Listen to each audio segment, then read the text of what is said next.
Merci madame. La parole est à monsieur Patrice Verchères. Merci monsieur le président. Mes chers collègues, ma question s'adresse à monsieur le ministre de l'Éducation nationale. Monsieur le ministre, le 13 novembre 2013, j'interpellais votre prédécesseur concernant sa réforme des rythmes scolaires dont vous avez à assumer le lourd héritage. Je le mettais notamment en garde contre une fronde des élus municipaux. Eh bien, nous y sommes. Dans de nombreux départements comme celui du Rhône, la contestation s'amplifie. Cette contestation va d'ailleurs bien au-delà des clivages partisans. Pas plus tard qu'hier, ce sont vos amis de l'agglomération de Montpellier qui ont dit non au nouveau rythme scolaire. Monsieur le ministre, vous le savez, la mobilisation des élus locaux ne faiblira pas tant que leurs craintes ne seront pas levées. Celle-ci porte d'abord, à l'heure de la baisse des dotations, sur la question financière. En effet, le fonds d'amorçage destiné à aider les communes n'est programmé que pour les 2 prochaines années et encore sous certaines conditions.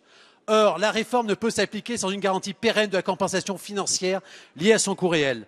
Si votre décret laisse plus de liberté aux communes pour organiser ces nouveaux temps scolaires, il ne s'agit là que d'expérimentation. Monsieur le ministre, les maires ont besoin de plus de visibilité quant à la durée de ces expérimentations. Quelle garantie ont-ils qu'on ne leur imposera finalement pas un autre rythme scolaire? Vous introduisez également la possibilité d'adapter l'organisation du temps scolaire sur l'ensemble de l'année. Il sera donc possible d'alléger la semaine d'école en réduisant les vacances scolaires. Monsieur le ministre, alors que vous pliez devant les contestations insensées des syndicats d'enseignants en annulant leur rentrée au mois d'août et en leur rallongeant leurs vacances, vous voulez laisser aux maires le soin de gérer ce que vous n'êtes pas capable d'obtenir. Monsieur le ministre, ne faites pas comme votre prédécesseur en restant sourd aux inquiétudes des maires et des parents. Votre décret, au lieu de lever toute ambiguïté, entretient finalement un certain flou. Monsieur le ministre, au nom des maires, et particulièrement ceux des communes rurales qui ont bien des difficultés à se faire entendre, nous vous demandons de retirer votre projet ou au moins de laisser aux élus locaux la liberté de l'appliquer. Merci. La parole est à monsieur Benoît Hamon, ministre de l'Éducation nationale, de l'Enseignement supérieur et de la Recherche. Monsieur le Président, Mesdames et Messieurs les députés, Monsieur le député Patrice Verchères.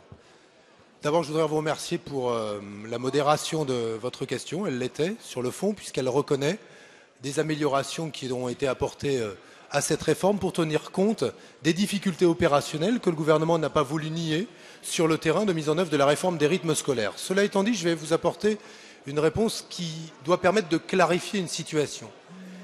Il est dans les prérogatives de l'État de fixer l'organisation du temps scolaire et dans les seules prérogatives de l'État de le faire. Et il est dans les prérogatives des collectivités d'organiser le temps périscolaire en lien avec un EPCI ou pas. Et c'est pour ça que cette réforme laisse facultative la possibilité ou pas pour les communes d'organiser le temps périscolaire. Cependant, je le rappelle, l'État, lui,